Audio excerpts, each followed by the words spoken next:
হেই বন্ধুরা, আজকের ভিডিওতে আমরা $10 বিলিয়ন মূল্যের একটি রাজকীয় তলোয়ার চুরির ঘটনা দেখব। আর চোরেরা এই তলোয়ার যার জন্য চুরি করেছে তার কাছে আগে থেকেই কয়েকশো বিলিয়ন ডলার মূল্যের পুরনো আর্টিফ্যাক্ট জমা আছে। এই পুরো চুরির ঘটনার মধ্যে এমন কিছু টুইস্ট আছে যা দেখলে আপনার মাথা ঘুরিয়ে যাবে। তো কিভাবেই বা চোরেরা সেই তলোয়ার চুরির প্ল্যান করে আর কেনই বা সেই বিলিয়নিয়ার এই আর্টিফ্যাক্টগুলো সংগ্রহ করছে তার সবকিছুই জানবো 2020 সালে মুক্তি পাওয়া কালেক্টরস নামের এই মুভিটি থেকে। তো চলুন শুরু করা যাক। মুভির শুরুতে আমরা দেখতে পাই এক লোক প্রকৃতির বিভিন্ন চিহ্ন ফলো করতে করতে একটা পাহাড়ের উপরে এসে থামে।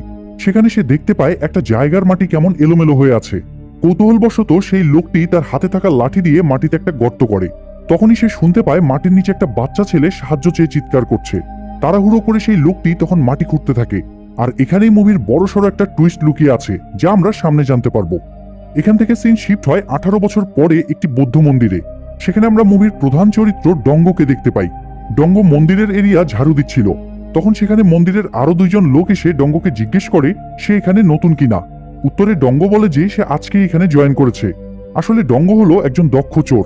সে মন্দিরের সাধু সেজে এখানকার 1000 বছরের পুরনো বৌদ্ধ মূর্তি চুরি করতে এসেছে। তো পরদিন ভোরবেলা যখন মন্দিরের সাধুকেরা আবিষ্কার করে যে তাদের বৌদ্ধ মূর্তিটি নেই, তখন তারা পুলিশে খবর দেয়। পুলিশের দলের সাথে সেখানে ডিটেকটিভ ও চলে আসে। সে মন্দিরের আলামত দেখে বুঝে যায় এখানে ডঙ্গই চুরি করতে এসেছিল। এদিকে ডঙ্গ তার সেই চুরি করা মূর্তিটি নিয়ে একজন পুরনো কালেক্টরকে দেখায়। মূর্তি দেখে কালেক্টর বেশ অবাক হয়ে যায়, কারণ এটা কয়েক হাজার বছর আগের মূর্তি। কালেক্টর তখন ডঙ্গকে তার পকেটে থাকা সব টাকা দিয়ে দেয় এবং মূর্তিটি তাকে দিয়ে যেতে বলে। কিন্তু ডঙ্গ মূর্তিটি না বিক্রি করেই সেখান থেকে চলে যায়। এরপর সে আরো একজন কালেক্টরকে মূর্তিটা দেখায়। সেই কালেক্টরও মূর্তিটি কেনার জন্য $50,000 অফার করে, কিন্তু ডঙ্গ তবুও মূর্তিটি বিক্রি করে না। অন্যদিকে আমরা এই মুভির অন্যতম প্রধান চরিত্র গিলকে দেখতে পাই। গিল তার ম্যানেজার শাহি এবং সিকিউরিটি অফিসারকে নিয়ে একটি আন্ডারগ্রাউন্ড সিক্রেট রুম পর্যবেক্ষণ করছিল। সিকিউরিটি অফিসার গিলকে বলে, আপনি যেমনটা চেয়েছিলেন তেমন করেই এই সিক্রেট রুম ডিজাইন করা হয়েছে। এই রুমে বেশ কয়েকটা লেয়ারের সিকিউরিটি সিস্টেম অ্যাড করা হয়েছে। আর সবকিছুর পরে একটা লক রয়েছে যেটা শুধুমাত্র একটাই চাবি রয়েছে। অর্থাৎ আপনি ছাড়া এই রুমে আর কেউ ঢুকতে পারবে না। যদি কেউ কোনোভাবে ঢুকেও পড়ে তাহলে এই রুমের লেজার সিগন্যালগুলো থেকে সে কোনোভাবেই বাঁচতে পারবে না। সিকিউরিটি অফিসারের কথা শুনে গিল তাকে প্রশ্ন করে, তুমি তো এই রুম ডিজাইন করেছো, তুমি কি ঢুকতে পারবে এখানে? গিলের প্রশ্ন শুনে সিকিউরিটি অফিসার একটু ঘাবড়ে যায়। সিক্রেট রুম থেকে বের হয়ে গিল তার ম্যানেজার শাহিকে বলে, আমার যতগুলো সংগ্রহ আছে তার সবকিছুই এই রুমে শিফট করার ব্যবস্থা করো। আর গুয়াংকে খবর দিয়ে বলো সে যেন সিকিউরিটি অফিসারকে মেরে ফেলে। আমি চাই না এই সিক্রেট রুমে আমি ছাড়া আর কেউ ঢুকুক। আর শুনেছি বৌদ্ধ মন্দির থেকে একটা বৌদ্ধ মূর্তি চুরি হয়েছে, আমি সেই মূর্তিটি দেখতে চাই। তো গিলের কথা মতো গুয়াং সেই সিকিউরিটি অফিসারকে ধরে নিয়ে যায় এবং তার হাত পা বেঁধে মুখে একটা মাছ ধরার বড়শি দিয়ে পানিতে ফেলে দেয়। গুয়াং যখন সিকিউরিটি অফিসারকে পানিতে ফেলে দিয়ে চলে যাচ্ছিল তখন সেখানে শাহিকেও দাঁড়িয়ে থাকতে দেখা যায়। যাই হোক, পরদিন সকালবেলা ডঙ্গ যখন মূর্তি নিয়ে আরো একজন কালেক্টরের দোকানে যাচ্ছিল তখন সেখানে গুয়াংয়ের লোকেরা চলে আসে এবং ডঙ্গকে ধরে গুয়াংয়ের কাছে নিয়ে যায়। গুয়াং ডঙ্গকে মূর্তির ব্যাপারে জিজ্ঞেস করতে থাকলে ডঙ্গ বুঝে যায় যে গুয়াং তাকে মূর্তির পর্যাপ্ত মূল্য দিবে না। তাই সে এক পর্যায়ে গুয়াংয়ের মুখে গরম চা ছুঁড়ে মেরে সেখান থেকে পালাতে থাকে। গুয়াংয়ের লোকেরাও তখন ডঙ্গকে ধাওয়া করতে থাকে। দৌড়ানোর এক পর্যায়ে ডঙ্গ একটা মেয়ের সাথে ধাক্কা খেয়ে পড়ে যায়। এরপর সে আবার উঠে দৌড়াতে থাকে, কিন্তু কিছু দূর যাওয়ার পরেই গুয়াংয়ের লোকেরা তাকে ধরে ফেলে এবং মারতে থাকে। তখনই সেখানে ডিটেকটিভ ও চলে আসে। ডিটেকটিভের সামনে গুয়াং ডঙ্গকে চোর বলে দোষ দিলে ও তখন ডঙ্গর হাত থেকে ব্যাগ নিয়ে চেক করে। সে দেখে যে ব্যাগে শুধুমাত্র একটা সাধারণ মূর্তি রয়েছে। এটা দেখে ও ডঙ্গকে ছেড়ে দেয়। আসলে ডঙ্গ যখন মেয়েটির সাথে ধাক্কা খেয়েছিল তখনই সে মূর্তিটা চেঞ্জ করে ফেলেছিল। আর সেই মেয়েটি হলো ডঙ্গর বোন হাইরি। হাইরি ডঙ্গর কাছ থেকে মূর্তি নিয়ে তাদের বাসায় চলে যায়। তো রাতে যখন ডঙ্গ তার বাবা এবং বোনের সাথে মূর্তি নিয়ে গল্প করতে থাকে তখনই তার ফোনে গুয়াংয়ের কল আসে। কল পেয়ে পরদিন ডঙ্গ তার সাথে দেখা করতে যায়। সে ডঙ্গকে বলে, তোমরা যে দামে মূর্তিটা বিক্রি করবে আমাকে তার অর্ধেক দিতে হবে। এমনকি গুয়াং এই মূর্তিটা কোরিয়ার কারো কাছে বিক্রি না করে বরং সমুদ্র পার হয়ে অন্য দেশে নিয়ে বিক্রি করতে চায়। তাদের কথা বলার মাঝখানে সেখানে শাহি চলে আসে। শাহি সবার সামনে বসে মূর্তিটা চেক করে ডঙ্গকে বলে এটা একটা নকল মূর্তি। আসলে বাকিদের ধোঁকা দিতেই শাহি মূলত মিথ্যা বলেছে। যাই হোক, সবার সামনে থেকে সরে গিয়ে যখন ডঙ্গ, গুয়াং আর শাহি আলাদাভাবে কথা বলছিল তখন শাহি ডঙ্গকে জিজ্ঞেস করে, তুমি কি গুয়াংয়ের সাথে বিজনেস করতে চাও নাকি আমার সাথে? তখন ডঙ্গ বলে, আমি তোমার সাথেই বিজনেস করতে চাই, কিন্তু তুমি টাকা নিয়ে কোনো রকম তালবাহানা করতে পারবে না। আমি যখন তোমাকে প্রোডাক্ট দিব ঠিক তখনই তুমি আমাকে টাকা পরিশোধ করবে। এটা শুনে শাহি তখন তার একটা কার্ড ডঙ্গকে দেয় এবং পরদিন তার সাথে দেখা করতে বলে। এখান থেকে সিন শিফট হয়ে দেখা যায় হাইরি একটা 1000 বছরের পুরনো ফুলদানি একজন ধনী মহিলার কাছে বিক্রি করছে। আসলে গিল নিজেও একজন কালেক্টর। সে বিভিন্ন সোর্স থেকে প্রাচীন জিনিসপত্র সংগ্রহ করে সেগুলো কোরিয়ার বিভিন্ন ধনী লোকদের কাছে বিক্রি করত, আর বিক্রির কাজটা সে মূলত তার ম্যানেজার শাহিকে দিয়েই করাতো। এদিকে রাতে বাসায় ফিরে ডঙ্গ যখন মূর্তির বিষয়টি নিয়ে তার বাবা এবং বোনের সাথে কথা বলছিল, তখন তার বোন শাহির প্রোফাইল ঘেটে তার সম্পর্কে সবকিছু জানতে থাকে। হাইরি সেখানে দেখে যে শাহি প্রাচীন বস্তুর ইতিহাসের উপর পিএইচডি করেছে। কথা বলার মাঝখানে হাইরি বলে যে সে সেই মূর্তিটার নিচে একটা ছিদ্র করে সেখানে একটা লোকেশন ট্র্যাকার ঢুকিয়ে দিয়েছে। এটা শুনে তার বাবা এবং ডঙ্গ দুজনই ক্ষেপে যায়। তবে ডঙ্গ খেয়াল করে যে ছিদ্রটা খুবই ছোট এবং খালি চোখে সেটা দেখা যায় না। পরবর্তী দৃশ্যে আমরা শাহিকে কোরিয়ার একটা জাদুঘরে প্রাচীন সব নিদর্শন এবং শিল্পকর্ম নিয়ে আলোচনা করতে দেখি। সে সেখানে থাকা সবাইকে বলছিল কোরিয়ার হাজার বছরের পুরনো অনেক শিল্পকর্ম বা প্রাচীন নিদর্শন এখনো বিভিন্ন শিল্পপতিদের কাছে আছে। কোরিয়ার সরকার অনেকবার তাদের রিকোয়েস্ট করেও সেগুলো জাদুঘরের জন্য নিতে পারেনি। আসলে শিল্পপতিরা এগুলো বিক্রি করতে চায় না, কারণ তারা এগুলো খুব চড়া দামে কিনেছে। শাহির কথা বলার মাঝখানে সেখানে ডঙ্গ চলে আসে এবং তার কাছে জিজ্ঞেস করে এই প্রাচীন নিদর্শনগুলোর দাম কেমন ধরা হয়। মিউজিয়ামে কথা বলা শেষে শাহি ডঙ্গকে একটা বাড়ি নিয়ে যায় এবং $2 লাখ পোকার টিকিট দিয়ে বলে, তোমাকে সরাসরি টাকা দিলে সবাই সন্দেহ করবে, তুমি বরং এই টিকিটগুলো দিয়ে খেললে আরো বেশি জিততে পারবে। কিন্তু ডঙ্গ সবগুলো টিকিট খেলার একদানেই বাজি ধরে এবং সবগুলো একসাথে হেরে যায়। এটা দেখে শাহি একটু অবাক হয়। সে ডঙ্গকে তখন রাতে ডিনারের অফার করে। ডিনার খাওয়ার সময় শাহির কথাবার্তায় বোঝা যায় যে সে ডঙ্গর উপর একটু দুর্বল হয়ে পড়েছে। ডঙ্গকে সে বলে, তোমার সাহস আমার পছন্দ হয়েছে, তাই আমি তোমাকে আরো একটা কাজ দিব। এটা বলে সে ডঙ্গকে একটা গাড়ির চাবি দেয় এবং কতগুলো ছবি দেয়। শাহি ফোন করে ডঙ্গকে বলে চায়নার ইয়ানজি নামের এই জায়গায় কতগুলো পুরনো কবর আছে এবং সেগুলোতে হাজার বছরের পুরনো কতগুলো আর্ট রয়েছে, আর সেগুলো তোমাকে নিয়ে আসতে হবে। ডঙ্গ কাজ করতে রাজি হয়, কিন্তু গাড়িটা নিতে চায় না, কারণ গাড়ির রং তার পছন্দ হয়নি। যাই হোক, এরপর ডঙ্গ তার বোনকে নিয়ে ডক্টর জোন্স নামের এক লোকের সাথে দেখা করে। ডক্টর জোন্স একসময় প্রাচীন শিল্পকর্ম সংগ্রহের কাজ করত। ডঙ্গ যখন জোন্সকে 200 মিলিয়ন কোরিয়ান টাকা অফার করে, তখন জোন্স তাদের সাথে যেতে রাজি হয়। এরপর তারা নিজেদের মতো করে প্ল্যানিং করে একটা ফ্লাইট ধরে ইয়ানজি চলে যায়। সেখানে একজন লোকাল গার্ড তাদের জন্য অপেক্ষা করছিল। তারা সেই গার্ডকে সাথে নিয়ে সেদিনই কবরগুলোর কাছে যায়। সেখানে গিয়ে তারা দেখে পাশাপাশি অনেকগুলো কবর, তবে এর মধ্যে মাত্র একটি কবরেই আর্টগুলো আছে। ডঙ্গ তখন সেখানকার মাটি টেস্ট করতে থাকে। ডঙ্গকে মাটি খেতে দেখে জোন্স জিজ্ঞেস করে, তুমি মাটিতে কি খুঁজছো? উত্তরে ডঙ্গ বলে, আমি পচে যাওয়া লাশের ঘ্রাণ খুঁজছি। যে মাটিতে পচা লাশের ঘ্রাণ পাওয়া যাবে সেটাতেই আর্টগুলো আছে। এটা শুনে জোন্স একটু অবাক হয়ে যায়। সে ডঙ্গকে জিজ্ঞেস করে, তুমি কিভাবে পচা লাশের ঘ্রাণ চেনো? তো খুঁজতে খুঁজতে একসময় তারা সেই কাঙ্ক্ষিত কবর পেয়ে যায়। এরপর তারা গর্ত করে সেটাতে ঢুকে এবং সবগুলো আর্ট আলাদা আলাদা করে কেটে স্পেশাল একটা সুটকেসে ভরে। কিন্তু কাজ শেষ হয়ে যাওয়া মাত্রই সেই গার্ড তাদেরকে গান পয়েন্টে নিয়ে সবগুলো আর্ট দিয়ে দিতে বলে। তখন ডঙ্গ আর জোন্স মিলে সেই গার্ডের সাথে ফাইট করে এবং তাকে মেরে অজ্ঞান করে ফেলে। আর এর পরপরই তার কাছে গুয়াং এর কল আসে। এদিকে ডঙ্গ যখন আর্টের পিসগুলো নিয়ে কোরিয়ায় পৌঁছায়, তখন গুয়াং এবং শাহি তাকে আর্টগুলো দিতে বলে। কিন্তু ডঙ্গ দেখে সেখানে একটা গাড়ি দাঁড়িয়ে আছে। সে বুঝে যায় এই গাড়িতেই শাহির বস আছে, যে মূলত শাহির মাধ্যমে তাকে মিশন দিয়েছে। ডঙ্গ তাই শাহিকে বলে, আমি সরাসরি তোমাদের বসের কাছে আর্টগুলো দিব। সে গাড়ির সামনে গিয়ে গিলকে ডাকতে থাকলে সে বের হয়ে আসে। ডঙ্গ গিলকে বলে, তুমি যে গার্ডের কাছে বন্দুক দিয়ে আমাদের মারতে বলেছো, কাজটা মোটেই ঠিক হয়নি। যাই হোক, তোমার হাতেই আমি আর্টগুলো দিব এবং তুমি আমাকে পেমেন্ট করবে। এটা বলে সে গিলের সাথে হাত মেলায়। হাত মেলানোর সময় গিলের হাতে কাটা দাগ দেখে ডঙ্গর তার ছোটবেলার কিছু স্মৃতি মনে পড়ে যায়। সিন শিফট হয়ে দেখা যায় ডঙ্গ তার বাবার সাথে বসে রান্না করছিল। তখন তার বোন হাইরি ড্রোন উড়িয়ে তাদের মাংস সাপ্লাই দিচ্ছে। তখনই সেখানে জোন্স চলে আসে এবং ডঙ্গকে তার পরবর্তী মিশন সম্পর্কে জিজ্ঞেস করে। ডঙ্গ তখন বলে, আমাদের পরবর্তী মিশন হলো সিওল ইয়াং এর কবরে চুরি করা। ডঙ্গর কথা শুনে জোন্স বড় সড়ো একটা ধাক্কা খায়। এরপর ডঙ্গ এই কবরের ব্যাপারে শাহির সাথেও কথা বলে। শাহি ডঙ্গকে বলে, এই কবরটা রাজা তাইজির। 1552 সালে কবরে অলরেডি একবার চুরি হয়ে গিয়েছে। এখানে তো রাজার লাশও নেই, তাই খালি কবরে তুমি কি চুরি করবে? উত্তরে ডঙ্গ বলে, এখানে এমন কিছু আছে যেটা সম্পর্কে তুমি জানো না। আমি এই বিষয়ে সরাসরি গিলের সাথে কথা বলতে চাই। তো সে যখন গিলের সাথে দেখা করে, তখন সে গিলকে বলে 1958 সালে রাজা তাইজির ছেলে তার বাবার সম্মানে তাদের রাজকীয় তলোয়ার আবার এখানে দাফন করে। কিন্তু এই বিষয়টা সবাই জানে না। কোরিয়ার জাদুঘরে এই তলোয়ারটার একটা রেপ্লিকা রাখা আছে, তবে আসল তলোয়ার এই কবরই আছে। গিল তবু ডঙ্গর কথা বিশ্বাস করতে না চাইলে সে তাকে একটা রাজকীয় ডকুমেন্ট দেখায়।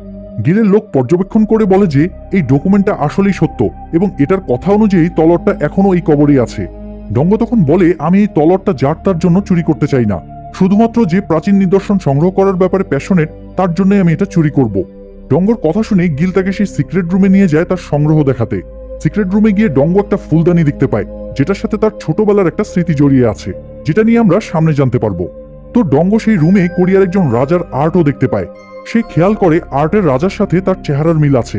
কথা বলার মাঝখানে গিলের সন্দেহ হয় যে ডঙ্গ হয়তো তার সাথে বেইমানি করবে, তাই সে ডঙ্গকে গান পয়েন্টে নিয়ে জিজ্ঞেস করে, তুমি এই সিক্রেট রুমে কেন আসতে চেয়েছো? উত্তরে ডঙ্গ বলে, আমি দেখতে চেয়েছি তুমি আসলেই প্রাচীন নিদর্শন কালেক্ট করার ব্যাপারে প্যাশনেট কিনা। এরপর সে বলে, আমাদের যত দ্রুত সম্ভব তলোয়ারটা চুরি করার মিশন শুরু করা উচিত। সরকারি উদ্যোগে খুব শীঘ্রই কবরটা খোঁড়া হবে, কারণ বৃষ্টি হলে এই এলাকায় প্রচুর পানি জমে। গিল তখন ডঙ্গকে জিজ্ঞেস করে, এই মিশনের জন্য তুমি কত ডলার নেবে? উত্তরে ডঙ্গ বলে, আমাকে মোট $1 বিলিয়ন দিতে হবে, না হলে আমি এই কাজ করব না। বাসায় ফিরে যাওয়ার পর শাহি গিলকে বলে, সরকার আসলে এই কবর খোঁড়ার প্ল্যান করছে, আমাদের উচিত আগে থেকেই কাজ শুরু করা। শাহির কথায় গিল রাজি হয় এবং ডঙ্গকে প্রয়োজনীয় জিনিসপত্র সাপ্লাই দিতে বলে। মুভির পরবর্তী দৃশ্যে আমরা দেখতে পাই শাহি এবং ডঙ্গ একটা অফিসে বসে সামনের মিশন নিয়ে কথা বলছে। কথা বলতে বলতে তারা ঘনিষ্ঠ হয়ে যায়। এরপর শাহি ডঙ্গকে বলে, তুমি যদি তলোয়ার চুরি করতে ব্যর্থ হও তাহলে তুমি কোনোভাবেই বাঁচতে পারবে না, তাই সাবধান হও। তো পরদিন ডঙ্গ তার দল নিয়ে সাবদারি নামের এক লোকের সাথে দেখা করে, যে কিনা সুড়ঙ্গ খোঁড়ায় দক্ষ। ডঙ্গ সাবদারিকে টাকা আর মেয়ের লোভ দেখিয়ে তাদের সাথে মিশনে যোগ দিতে রাজি করায়। এরপর তারা সবাই মিলে তাদের নতুন অফিসে বসে মিশনের প্ল্যানিং করতে থাকে। প্ল্যান অনুযায়ী তারা সেই কবর থেকে 206 মিটার দূরে একটা বার এবং তার পাশের ক্যাফে দখল করে ফেলে। তাদের প্ল্যান হলো দিনের বেলায় সবকিছু স্বাভাবিক রেখে রাতে মাটি খোঁড়ার কাজ চালাবে। যেহেতু ড্রিল মেশিন দিয়ে মাটি খুললে অনেক শব্দ হবে, তাই তারা সারা রাত সেই বারে গান চালাবে। বারের একটা ফ্লোরেই তারা খোদাইয়ের কাজ চালাবে, আর মাটিগুলো তারা পাশের ক্যাফেতে জমা করবে এবং দিনের বেলা তারা একটা ট্রাকে করে মাটিগুলো অন্যত্র চালান করে দেবে।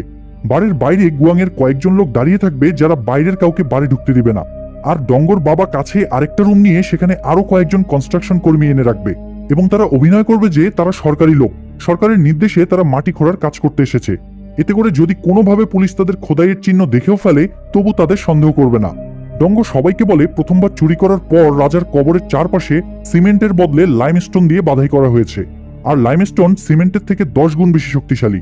সাবদারি তখন বলে, আমার কাছে এক ধরনের লিকুইড আছে যেটা দিয়ে লাইমস্টোন গলিয়ে ফেলা যায়, আমরা সেটাই ইউজ করতে পারি। যাই হোক, তারা যখন প্ল্যান অনুযায়ী তাদের খোদাই কাজ চালিয়ে যেতে থাকে, তখন ডিটেকটিভ ও হুট করেই সবাইকে ঠেলে বাড়ি ঢুকে পড়ে। গুয়াং বিভিন্নভাবে তাকে বুঝিয়ে বাইরে চলে যেতে বলে, কিন্তু ডিটেকটিভ বারের ফ্লোরে মাটি দেখে সেটা সূত্র ধরে একটা রুমে গিয়ে পৌঁছায়। রুমে ঢুকে সে দেখে ডঙ্গ, সাবদারি, জোন্স সহ সবাই গান ছেড়ে নাচছে। এটা দেখে সে আর কিছু না বলে সেখান থেকে বের হয়ে আসে। ডিটেকটিভ চলে যাওয়ার পরে সাবদারি সবাইকে বলে, আমরা আমাদের খোদাইয়ের পথে একটা বড় পাথর পেয়েছি, সেটার পাশে দিয়ে খুঁড়ে যাওয়া সম্ভব নয়, কারণ আশেপাশে অনেকগুলো বিদ্যুতের লাইন আছে।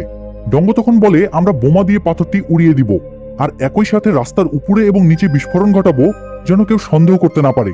তো ডঙ্গর কথা মতো রাস্তার উপরে একটা গ্যাস সিলিন্ডার ভর্তি ট্রাক রাখা হয়, যেটা থেকে গ্যাস লিকেজ হচ্ছিল। একটা গ্যাসের বোতলের গায়ে টাইম বোমাও সেট করে রাখা হয়। একই সাথে নিচে সাবদারি আর জোন্স পাথরের গায়ে বোমা লাগিয়ে অপেক্ষা করতে থাকে ডঙ্গর সিগন্যালের জন্য। কিন্তু বোমা ফাটার ঠিক আগ মুহূর্তে ডঙ্গ দেখে সেখান থেকে একটা কুকুর দৌড়ে যাচ্ছে। ডঙ্গ তখন দৌড়ে সেখানে গিয়ে কুকুরটিকে উদ্ধার করে, আর সাথে সাথে সাবদারি বোমা ফাটিয়ে দেয়। পরবর্তীতে ডিটেকটিভ যখন আশেপাশের সিসিটিভি ক্যামেরার ফুটেজ পর্যবেক্ষণ করছিল, তখন সেখানে ডঙ্গর একটা ফুটেজ দেখে তার একটু সন্দেহ হতে থাকে। এদিকে পরদিন ডঙ্গ যখন হোটেলে কাজের আপডেট নিতে আসছিল, তখন গুয়াংয়ের একজন লোক ডঙ্গকে পিছন থেকে আঘাত করে অজ্ঞান করে ফেলে। এরপর তাকে মেরে ফেলার জন্য গুয়াংয়ের এক লেক বাড়িতে নিয়ে যায়। সেখানে গিল ডঙ্গকে কয়েকটা ছবি দেখায়, যেগুলোতে দেখা যায় সে ডিটেকটিভ ও এর সাথে কথা বলছে। এরপর গুয়াং ডঙ্গকে কোনো কথা বলার সুযোগ না দিয়েই পানিতে ফেলতে নেয়, কিন্তু ডঙ্গ বারবার অনুরোধ করায় গিল তাকে সুযোগ দেয়। ছাড়া পেয়ে ডঙ্গ বলে, ও আমার কাছে আপনার আর গুয়াংয়ের ব্যাপারে খোঁজ নিতে এসেছিল, আমি বলেছি আমি জানি না। ও তখন আমাকে বলেছে যে গুয়াং নাকি আপনার কথা পুলিশের কাছে বলেছে, তাই সে গুয়াংকে খুঁজছে আপনার সম্পর্কে আরো তথ্য পেতে। বিশ্বাস না হলে আমার ফোন চেক করুন, কারণ পুলিশকে সন্দেহ হয় আমি সব রেকর্ড করে রেখেছিলাম। গিল রেকর্ডিং শুনে গুয়াংয়ের উপর খেপে যায়। তখন শাহি ও ডঙ্গর পক্ষ নিয়ে গিলকে বলে, গুয়াং আপনাকে না জানিয়ে সেই বৌদ্ধমূর্তি অন্য দেশে পাচার করার প্ল্যান করছিল, সে লুকিয়ে লুকিয়ে হয়তো আপনার বিরুদ্ধে কিছু প্ল্যান করছে। এটা শুনে গিল রেগে গিয়ে গুয়াংকে মারতে থাকে, তবে গুয়াং তার অনেক পুরনো লোক হওয়ায় তাকে মেরে ফেলে না। গিল ডঙ্গকে বলে, আগামী 7 দিনের মধ্যে তুমি আমাকে তলোয়ার এনে দেবে, কারণ 7 দিন পর সেখানে সরকারিভাবে কাজ শুরু হবে। যদি না পারো তাহলে তোমাদের সবগুলোকে মেরে ফেলবো। এরপর হোটেলে ফিরে ডঙ্গ যখন চুরির ফাইনাল প্ল্যানিং করছিল, তখন গুয়াং ডঙ্গকে বলে, তুমি তলোয়ার চুরি করে আমার হাতে দিবে, আমি সেটার ব্যবস্থা করব। এটা শুনে ডঙ্গ কিছু না বলে শুধু একটা হাসি দিয়ে সেখান থেকে চলে যায়। তো সেদিনই তারা তাদের খোঁড়া সুড়ঙ্গ দিয়ে কবরের কাছাকাছি চলে যায়। সেখানে গিয়ে দেখে লাইমস্টোন লেয়ারের আগে সেখানে আরো একটা লেয়ার আছে। সাবদারি তখন ক্যামেরা দিয়ে উপরের পরিস্থিতি দেখে বলে, আমরা যদি এখন ইলেকট্রিক ড্রিল ইউজ করি তাহলে ধরা খেয়ে যাব। ডঙ্গ বলে, আমাদের বৃষ্টির জন্য অপেক্ষা করতে হবে, বৃষ্টি পড়লে আমরা তখন ইলেকট্রিক ড্রিল ইউজ করতে পারবো, তাহলে কেউ শব্দ শুনতে পারবে না। আর ঠিক সেদিন রাতেই তারা টিভিতে দেখতে পায় যে পরদিন সারাদিন ধরে বৃষ্টি হবে। এটা শুনে সবাই খুব খুশি হয়। অন্যদিকে শাহিকে দেখা যায় সে অন্য এক প্ল্যানিং করছে। সে গিলের মাসাজ রুমে ঢুকে তাকে মাসাজ করতে করতে তার গলায় থাকা চাবির 3D মডেল বানিয়ে প্রিন্ট করতে পাঠায়। এরপর সে গিলের পুরনো সিকিউরিটি অফিসারের সাথে দেখা করে তার কাছ থেকে গিলের ফিঙ্গারপ্রিন্ট এবং রেটিনা স্ক্যান নিয়ে নেয়। আসলে মুভির শুরুতে গুয়াং যখন গিলের সিক্রেট রুমের সেই সিকিউরিটি অফিসারকে মেরে পানিতে ফেলেছিল, শাহি তখন সেখান থেকে তাকে উদ্ধার করে এনেছিল এবং শাহি তাকে একটা প্লেনের টিকিট দিয়ে পরদিন দেশ ছেড়ে চলে যেতে বলেছিল। যাই হোক, পরদিন বৃষ্টির মধ্যে তারা কাজ শুরু করে। বজ্রপাতের শব্দের সাথে সাথে আঘাত করে তারা দেওয়াল ভাঙছিল। দেওয়াল ভাঙার পরে তারা লাইমস্টোন গলানোর কাজও শুরু করে। এদিকে হোটেলের একটা রুমে বসে গিল ক্যামেরায় সবকিছু দেখছিল। কফিনের মাঝে একটা ছিদ্র করে ডঙ্গো যখন গিলকে তলোয়ারের ভিউ দেখায় তখন গিল অনেক বেশি এক্সাইটেড হয়ে যায়। অন্যদিকে গুয়াং একটা চাইনিজ ভাইপার দল ভাড়া করে রেখেছিল, যারা গুয়াংয়ের সিগন্যাল পেলেই ডঙ্গোকে মারতে যাবে। কিন্তু পুরো সময় ধরে তারা গাড়িতে বসে অপেক্ষা করা ছাড়া আর কিছুই করে না। তো তলোয়ার যে এই কফিনের মধ্যেই আছে সেটা কনফার্ম হওয়া মাত্রই গুয়াং ডঙ্গোকে মারতে সুড়ঙ্গে ঢুকে যায়। সেখানে তাদের মধ্যে একটা ফাইট হয় এবং এক পর্যায়ে বৃষ্টির পানিতে সুড়ঙ্গ ডুবে গেলে ডঙ্গো গুয়াংকে মেরে সেখানেই রেখে বের হয়ে আসে। এদিকে ক্যামেরায় সবাইকে ফাইট করতে দেখে গিল যখন শাহিকে ডাক দেয় তখন দেখে শাহি সেখানে নেই। সে সুযোগ বুঝে গিলের ফোন পাল্টে নিয়ে সেখান থেকে পালিয়ে গিয়েছে। তাই সুড়ঙ্গ থেকে বের হয়ে আসা মাত্রই গিল ডঙ্গো এবং জোন্সকে গান পয়েন্টে নিয়ে নেয়। ডঙ্গো তখন বলে, আমার কাছে আরো একটা প্ল্যান আছে। আমরা সরকারি লোক সেজে একদম উপর থেকেই কবর খুঁড়ব, এরপর কেউ কিছু বোঝার আগেই তলোয়ার নিয়ে সেখান থেকে চলে আসব। ডঙ্গোর কথায় গিল রাজি হয় এবং তাকে কাজ করতে দেয়। প্ল্যান মোতাবেক তারা সেখানে ব্যানার লাগিয়ে কাজ শুরু করে। মাটি খুঁড়ে কফিন বের করার পরে ডঙ্গো গিলকে বলে, যেহেতু এটা রাজকীয় তলোয়ার তাই আপনি প্রথমে উদ্বোধন করুন। কিন্তু গিল কফিনের ঢাকনা খুলে সেখানে কিছুই পায় না, কেননা রাজকীয় তলোয়ার তো এখানে কখনোই ছিল না। মূলত ডঙ্গো আর তার বোন ক্যামেরা সাফল করে গিলকে নকল ফুটেজ দেখিয়েছিল। এমনকি ডঙ্গো গিলের সেই পর্যবেক্ষককেও নিজেদের দলে নিয়ে নিয়েছিল। গিল যখন বুঝতে পারে যে ডঙ্গো তাকে বোকা বানিয়েছে, সে তখন ডঙ্গোকে গান পয়েন্টে নিয়ে নেয়। আর এবার ডঙ্গো গিলকে তার পুরো মিশনের উদ্দেশ্য খুলে বলে। আসলে মুভির একদম শুরুতে আমরা যে বাচ্চা ছেলেটির চিৎকার শুনেছিলাম সেটি ছিল ডঙ্গো। গিল তাকে আর তার বাবাকে ইউজ করে একটা প্রাচীন ফুলদানি চুরি করায়। এরপর তার বাবাকে মেরে ডঙ্গোকে তার বাবার লাশের সাথে জ্যান্ত দাফন করে দেয়। দাফন করার সময় সে ডঙ্গোকে একটা চকলেটও দিয়ে আসে। এরপর মূলত হাইরির বাবা ডঙ্গোকে উদ্ধার করে। অতীতের গল্প শুনে গিল আরো রেগে যায় এবং ডঙ্গোর হাতে গুলি করে। তবে ডঙ্গো তার হাতে থাকা শাবল দিয়ে গিলকে আঘাত করে তাকে না মেরেই উপরে চলে আসে এবং ঠিক গিলের মতো করেই তাকে একটা চকলেট দিয়ে জ্যান্ত দাফন করে দেয়। এদিকে শাহি গিলের সমস্ত অ্যাক্সেস নিয়ে তার সিক্রেট রুমে ঢুকে দেখে সেখানে কিছুই নেই, শুধু দেওয়ালে একটা পেইন্টিং আর তার সাথে ডঙ্গোর লেখা একটা চিরকুট। শাহি বুঝে যায় ডঙ্গো একটা নয় বরং একই সাথে দুইটা চুরির প্ল্যানিং করেছিল। তারা যখন কবরের দিকে সুড়ঙ্গ খোঁড়ায় ব্যস্ত ছিল তখন তার বাবা আর বোন গিলের সিক্রেট রুমের দিকে সুড়ঙ্গ খুঁড়ছিল। আর ডঙ্গো যখন প্রথমবার এই রুমে আসে তখন সে সেখানকার একটা ফুলদানির মধ্যে একটা ছোট্ট ড্রোন ফেলে গিয়েছিল। আর হাইরি সেই ড্রোনের সাহায্যেই ভিতরে লেজার সিগন্যাল অফ করে দিয়ে সেখানে একটা সুড়ঙ্গ খুঁড়ে সব চুরি করে নিয়ে যায়। পরদিন সকালে পুলিশ দুটো অদ্ভুত ঘটনার সাক্ষী হয়। তারা শিওলিয়াং এর কবরের কাছে খোদাই করে আত্মরা গিলকে উদ্ধার করে। অন্যদিকে তাদের আরো একটা ইউনিট ন্যাশনাল জাদুঘরের সামনে একটা ট্রাক আবিষ্কার করে যেখানে কোরিয়ার চুরি হওয়া প্রায় সব প্রাচীন নিদর্শন রয়েছে। মূলত ডঙ্গো গিলের সিক্রেট রুম নিজের জন্য চুরি করেনি, বরং সরকারের জন্য করেছে। আর এই পুরো সময় জুড়ে ডিটেকটিভ ও তাকে সাহায্য করেছে। এখান থেকে সিন শিফট হয়ে দেখা যায় ডঙ্গো তার পুরো টিম নিয়ে জাপানের উদ্দেশ্যে যাচ্ছে একটা নতুন চুরি করতে। যাওয়ার সময় সে শাহিকেও ফোন দিয়ে তাদের দলে যুক্ত হওয়ার আহ্বান করে।